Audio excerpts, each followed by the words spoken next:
as y'all read in that title, I'm going to get into how I became a retired people pleaser. Like, when I tell y'all going to be all up in my business, but hopefully y'all can relate to this. It teaches y'all something. But without a further ado, let's get into it. Oh yeah, y'all, it's crazy. Like, when it came to like my people pleasing, I honestly thought it rooted from, like, at first I was like, okay, maybe it's because of validation, but then I realized the closer I got to God, all my validation comes from the Lord. As long as he's happy with me, I'm happy with me. So it wasn't that. So I had to really do some digging, and I am in therapy, so that helps. Sorry if I sound mellow, y'all. I just got done working out. Like, part of living with intentions and purpose is taking care of your body, because I know I want to be here for a while, and that comes with exercise. Y'all, I'm all over the place. But another thing I wanted to add, I started to realize throughout my YouTube journey and like my journaling process and posting videos, I am no longer editing. I don't like editing, and I feel like it really takes the authenticity out of my videos. I want it to feel like a conversation. I want it to feel like you my homegirl, you my homeboy, or whatever, and we in the car, we're chatting, or I'm literally talking to you. And I feel like when you edit a lot of stuff out, it kind of takes that out. Like, I want to attract the audience that loves my authenticity versus the perfection that I try to display. So back to the point, y'all. I'm all over the place, but I'm just like, I started to realize that, it's not from validation. Like, my people pleasing was not coming from validation. It came from like my childhood and how I always had to take care of somebody. Mind you, I'm the only girl. Some of y'all may not know that. Like, are y'all the only siblings? Like, did y'all have the responsibility of being the only girl of 6, where it was like, I've always had to take care of someone, whether it was getting somebody up for school, doing this, doing that. And so one day I had to realize that other people's needs aren't my obligation. I am no longer a kid anymore. I am 21 years old, going on 22. Like, it is not my responsibility to be there for anyone. Yes, it's nice to do that, but part of living with intentions and purpose is putting yourself first and being selfish. Not mamas, but like, I be calling everybody that, y'all. But I don't have, I'm not married. I don't have kids. So my number one priority should be me. And I noticed with people pleasing, I would lose majority of my day pleasing other people. Like, especially being a college student, I have to focus on my grades. I'm also working. I also have internships. I have a lot going on for myself. And I also have high dreams that I'm going to achieve. So by being a people pleaser, I always had to take time out of my day to help someone else. For example, like, my friends would be like, hey, I really need a ride here and here, da da da. So it's like, knowing that Physics 2 right now is a really, really hard class for me. So if y'all got any tips, let me know. But knowing I have tutoring from this time, I would stop doing what I'm doing to help someone else, not because I wanted their validation, but because it was like, I wanted to be a good person, and I felt like I had to. Like, I felt like it was my responsibility to help them. Until one day, mind you, I'm in therapy. Until one day I was like, okay, if I stopped being nice, if I started putting myself first, if I started saying no, who are my real friends? Like, who would still stay here? Of course, like, all my friends back home, we're like this. Like, they don't need me for anything. We don't even go to the same school. We're not even in the same environment majority of the time. Because I realized in college, a lot of these times, these people aren't your friends. They're just people you see every day, so they're friends for convenience. It's because, like, I'm in your face.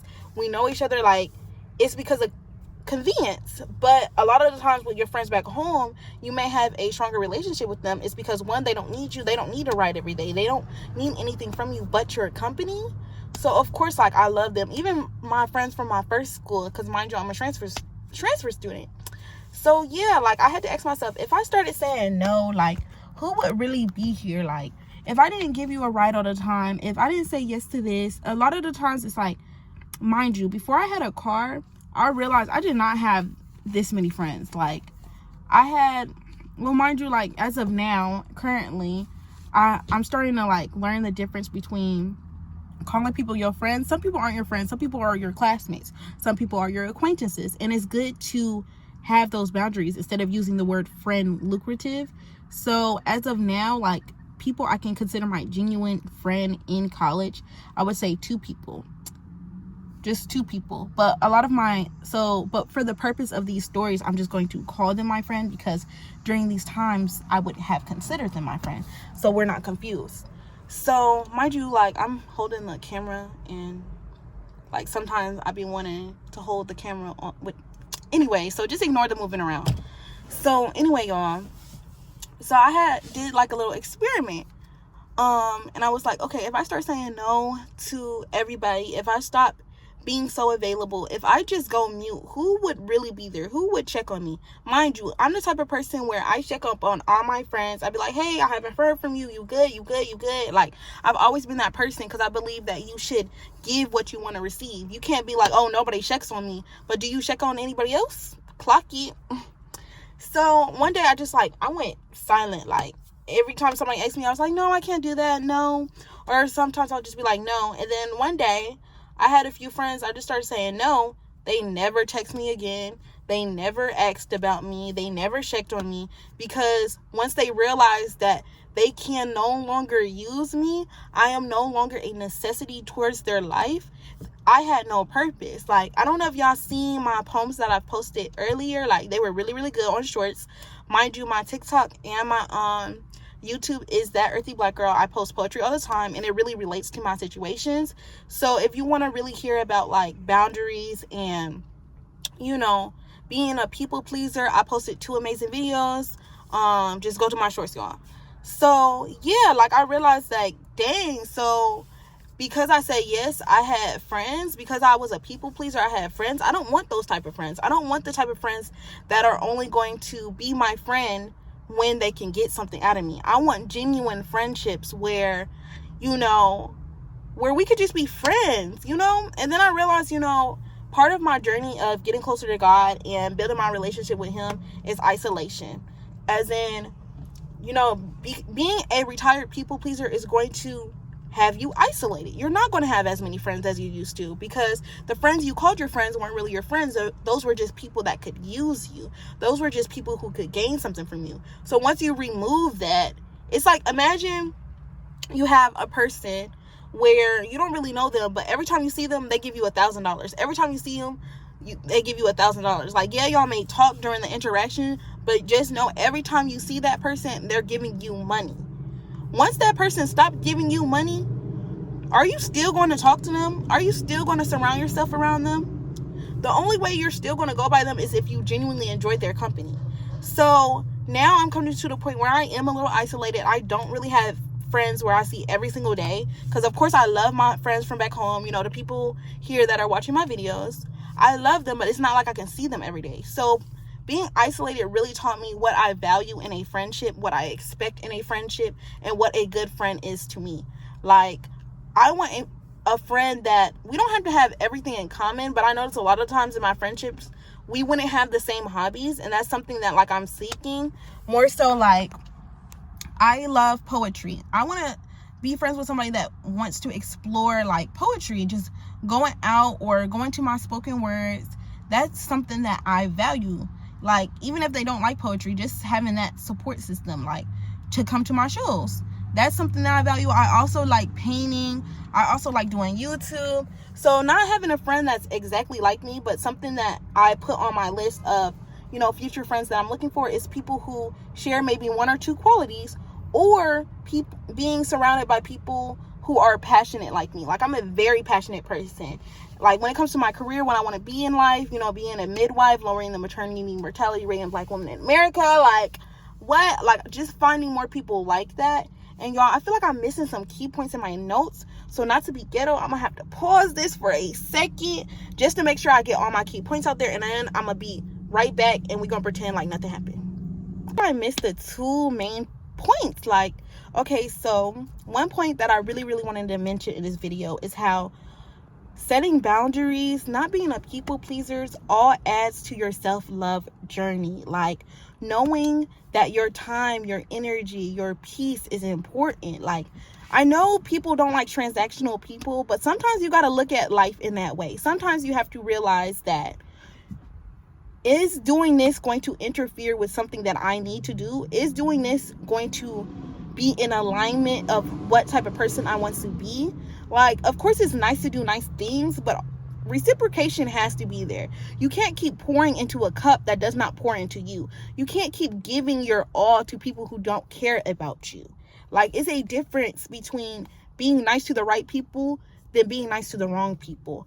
Having self-worth matters. Like, being intentional with your time, your peace, like, that matters. If you know you want to be an all-A student, if you know you want to have good grades in school, whether that's high school or college, before you say yes to a favor, like, you know you got a test tomorrow, and somebody asks you, hey, I really need a ride, could we go to the mall today, I want to go shopping, but you know you got a test tomorrow, that does not mean you have to say yes. And one thing that my therapist told me, just because you said yes doesn't mean that you have to remain on your word. As in, for example, say that you said yes not knowing you had a test yesterday because you wasn't being organized for whatever reason.